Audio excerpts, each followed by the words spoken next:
Hello, నేను మిసేశ్రావు. Operation Sindoor మీద మరో బాంబు పేల్చారు సిడిఎస్ అనిల్ చౌహాన్ గారు. ఆయన భారత ఆర్మీ జనరల్. ఆయన ఇప్పుడు తాజాగా మరొక బాంబు పేల్చారు. ఏంటంటే అది 48 గంటల్లో భారతదేశంలో ఉండేటువంటి ఎయిర్ బేసుల్ని ధ్వంసం చేయడానికి పాకిస్తాన్ వ్యూహరచన చేసింది. అలర్ట్ అయ్యి భారత ఆర్మీ ఇమ్మీడియట్గా పాకిస్తాన్ మీద దాడి చేసింది. లేదంటే 48 అవర్స్లో భారతదేశానికి భారీ నష్టం జరిగి ఉండేది. ఆ తరహాలో పాకిస్తాను యుద్ధ వ్యూహాన్ని రచించింది అనేటువంటి విషయాన్ని ఆయన ఇప్పుడు వెల్లడించారు. దాంతోపాటు ఇటీవల కాలంలో ఆయన ఏం చెప్పారు, యుద్ధ విమానాలు కొన్ని కూలిపోయాయా అని అంటే, కూలిపోవడం ఇంపార్టెంట్ కాదు, ఎందుకు కూలిపోయాయి అనేది ఇంపార్టెంట్ అంటూ పరోక్షంగా కూలిపోయినటువంటి విషయాన్ని అంగీకరించాడు ఆయన. ఇప్పుడు తాజాగా కొన్ని రాడార్లు కూడా ధ్వంసం అయ్యాయి అనేటువంటి ఒక లీక్ని కూడా ఆయన బయట పెట్టారు. వాస్తవంగా మన రాడార్లు అద్భుతంగా పనిచేశాయని చెప్పి అనుకున్నారు. అలాగే భారత యుద్ధ విమానాలు అద్భుతంగా రఫేల్ యుద్ధ విమానాలు బాగా పనిచేశాయని చెప్పి అనుకున్నారు. కానీ రఫేల్ యుద్ధ విమానాలు తొలి రోజుల్లో అవి కూలిపోయాయి. ఎందుకు కూలాయి అనే దాని మీద వివరణ అయితే ఇవ్వలేదు. కానీ అనిల్ చౌహాన్ గారు కూలిపోయాయి అనే దాన్ని పరోక్షంగా అంగీకరించారు. 6, 4 అనేటువంటి సంఖ్య కూడా ఇంపార్టెంట్ కాదని చెప్పి ఆయన చెప్తున్నారు. బట్ రాడార్లు కూడా కొన్ని దెబ్బతిన్నాయి అని చెప్పి చెప్తున్నారు. పూర్తి ధ్వంసం కాలేదు కానీ దెబ్బతిన్నాయి, కొంత నష్టం జరిగింది అనేటువంటి విషయాన్ని సూచాయిగా ఆయన ఇప్పుడు తాజాగా వెల్లడించారు. దాంతోపాటు పాకిస్తాన్ని తక్కువ అంచనా వేయలేము. పాకిస్తాన్ 48 అవర్స్లో భారతదేశంలో ఉన్నటువంటి మేజర్ ఎయిర్ బేసెస్ని ధ్వంసం చేయడానికి ప్లాన్ చేసింది. ఒకవేళ ఏమాత్రం అప్రమత్తంగా లేకపోయినట్టయితే కనుక కేవలం 48 అవర్స్లోనే భారతదేశంలో ఉండే ఎయిర్ బేస్లని పాకిస్తాన్ ధ్వంసం చేసి ఉండేది అనేటువంటి అభిప్రాయాన్ని కూడా ఆయన వ్యక్తం చేశారు. సాధారణంగా యుద్ధ తంత్రాలు ఉంటాయి. యుద్ధం వన్స్ స్టార్ట్ అయిన తర్వాత ఏ దేశానికి సంబంధించినటువంటి యుద్ధ తంత్రం ఆ దేశానికి ఉంటుంది. పాకిస్తాను తొలి రోజుల్లో ఏం చేసిందంటే డమ్మీ డ్రోన్స్ని ప్రయోగించింది, డమ్మీ మిజైల్స్ని ప్రయోగించింది. నిజమైనటువంటి డ్రోన్స్, నిజమైనటువంటి మిజైల్స్ అని చెప్పి అనుకొని భారతదేశం అటాక్ ఇచ్చింది. సరిగ్గా అక్కడే నష్టం జరిగింది అనేటువంటి ఒక వర్షన్ ఇప్పుడు వినిపిస్తూ ఉంది.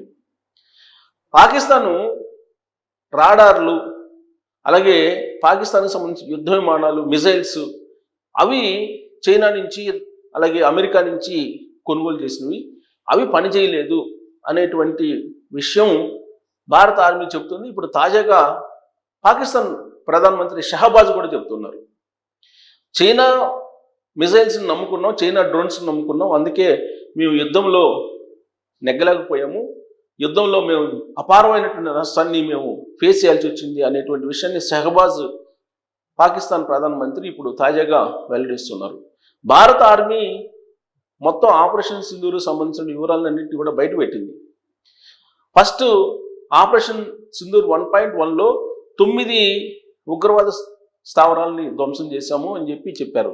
దాంట్లో దాదాపు 100 మందిగా ఉగ్రవాదులు హతమయ్యారనే విషయాన్ని కూడా చెప్పారు. ఆపరేషన్ సింధూర్ 2.0లో పాకిస్తాన్లో ఉండేటువంటి ఎయిర్ బేసుల్ని ధ్వంసం చేశాము అని చెప్పి చెప్పారు. కానీ భారత ఆర్మీ ప్రకటించినటువంటి వివరాల కంటే కూడా పాకిస్తాన్లో ఎక్కువ డ్యామేజ్ జరిగింది అనేది పాకిస్తాన్ ప్రభుత్వం ఇప్పుడు చెబుతోంది. లాస్ట్కి కరాచీలో ఉండేటువంటి ఓడరేవు కూడా దెబ్బతింది, అపారమైనటువంటి నష్టం జరిగింది, కోలుకునేటువంటి నష్టం జరిగింది అనేటువంటి విషయాన్ని చెప్తోంది.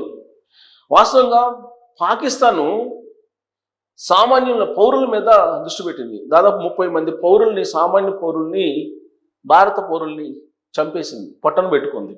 వాళ్ళ డ్రోన్లు ప్రయోగించి, మిసైల్స్ని ప్రయోగించి సరిహద్దుల్లో వాళ్ళు చెలరేగిపోయారు, సామాన్యుల్ని టార్గెట్ చేశారు. కానీ భారత ఆర్మీ అలా కాదు, ఎగ్జాక్ట్గా వాళ్ళు టార్గెట్ చేసి ఎయిర్ బేసెస్ని ధ్వంసం చేశారు. అలాగే ఉగ్రవాద స్థావరాల్ని నేలమట్టం చేశారు.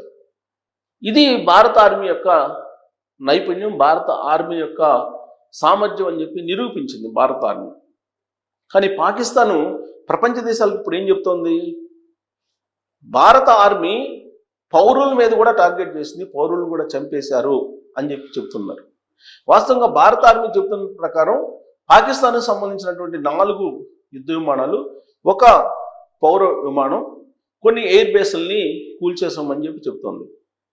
కానీ పాకిస్తాన్ ప్రభుత్వం ఏం చెప్తుంది?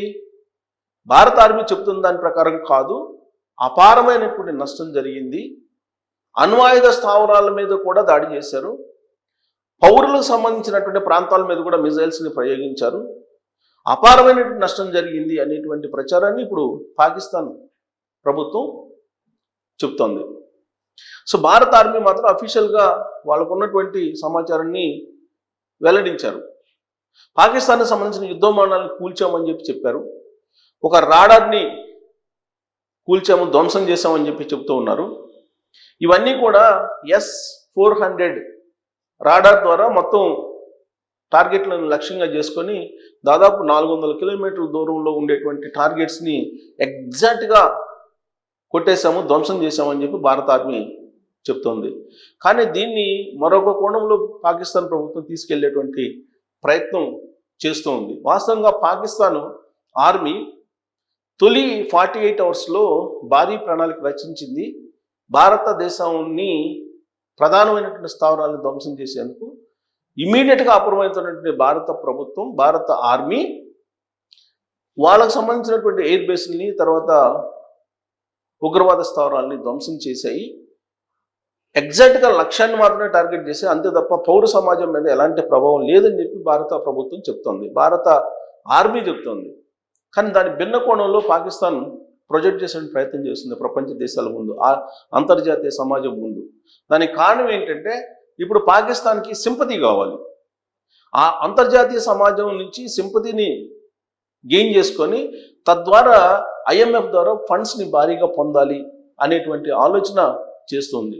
దాంతోపాటు విదేశాంగ విధానం విషయంలో డిస్టర్బ్ చేసేటువంటి ప్రయత్నం కూడా చేస్తుంది. అంటే అంతర్జాతీయ ఒప్పందాలు ఏవైతే ఉంటాయో ఆ ఒప్పందాలకు భిన్నంగా భారత ఆర్మీ వ్యవహరించింది, పాకిస్తాన్ని ధ్వంసం చేయాలనుకుంది, పాకిస్తాన్ మీద అణ్వస్త్రాలను ప్రయోగించాలనుకుంది అనేటువంటి ప్రచారం ఇప్పుడు పాకిస్తాన్ చేస్తుంది. అణ్వస్త్ర కేంద్రాల మీద కానీ, అణ్వస్త్ర స్థావరాల మీద కానీ లక్ష్యంగా చేసుకొని ఎలాంటి మిజైల్స్ ప్రయోగించలేదని భారత ఆర్మీ చెప్తోంది.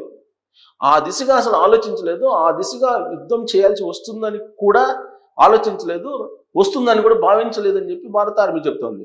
కానీ పాకిస్తాన్ మరొక కోణంలో అంతర్జాతీయ సమాజం ముందు ప్రొజెక్ట్ చేసి సానుభూతి గెయిన్ చేయడం ద్వారా ఆర్థికపరమైనటువంటి లాభం పొందాలి, సానుభూతిని పొందాలి అంతర్జాతీయ సమాజంలో అనేటువంటి యాంగిల్లో అది ప్రొజెక్ట్ చేస్తుంది. అయితే ఒకటి మిస్ఫైర్ అయింది.